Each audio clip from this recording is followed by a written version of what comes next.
Est-ce que tu as déjà obtenu des profils comme ça sur ton échographe? Si ce n'est pas le cas, eh bien je vais te l'expliquer dans 2 minutes. Alors, souviens-toi, sur la vidéo précédente en échocardio, on a parlé du principe Doppler, notamment au niveau du Doppler couleur. Pour rappel très succinct, le principe Doppler consiste à l'évaluation d'un flux, soit positif, soit négatif, en fonction de la direction du flux.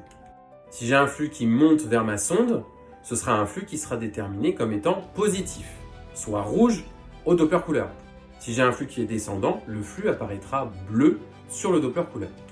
Mais le Doppler couleur ne nous permet pas de mesurer la vitesse du flux. Il nous permet simplement de mesurer à la fois la direction et l'homogénéité du flux.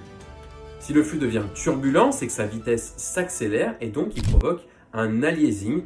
Ainsi, un changement de couleur apparaît, souvent avec des couleurs très vives, bleu, cyan, jaune, vert. En échographie abdominale, on peut s'arrêter là avec l'évaluation du Doppler couleur. Mais par contre, si on veut pousser la chose, on peut utiliser le Doppler pulsé, notamment en échocardiographie. Ce Doppler pulsé consiste en la réalisation d'un graphique en fonction du temps de l'évaluation de la vitesse du flux enregistré sur un échantillon donné. Si on prend cet exemple, on observe notre image bidimensionnelle ici, avec notre Doppler couleur, l'encadré ici correspondant au Doppler couleur, et on obtient des toutes petites barres ici qui correspondent à l'échantillon de tir Doppler. C'est sur cet échantillon-là que vont être enregistrées les vitesses du flux. Donc quand on fait de l'échocardiographie, généralement, il faut savoir où positionner cet échantillon de tir en fonction du flux que l'on veut observer. Typiquement, un flux mitral, on va utiliser l'échantillon, le volume d'échantillon en aval de la valve mitrale pour obtenir le flux mitral normal. C'est typiquement ce qui a été réalisé juste ici. On a l'oreillette gauche ici, le ventricule gauche ici, on a la valve mitrale qui se trouve juste en amont ici et on place notre échantillon de tir le plus dans l'axe possible pour obtenir un profil évasé en son centre. Ce qui est intéressant, c'est que chaque valve, chaque flux valvulaire a son propre profil Doppler pulsé. Mais ça, on en parlera dans une prochaine vidéo. Quand un flux en échocardiographie est physiologique, généralement, il n'excède pas les 2 mètres par seconde.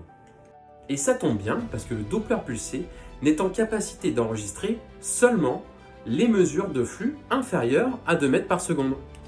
Dès lors, si jamais le flux est turbulent, on aura l'apparition d'un aliasing visible à l'échographie, la sorte de grosse barre que l'on voit entre les profils Doppler normaux. Quand on observe ce genre de choses, cela veut dire que le flux est devenu turbulent, il s'est accéléré. Ainsi, les vitesses ont dépassé les 2 mètres par seconde et le Doppler pulsé est en incapacité de mesurer la vitesse maximale.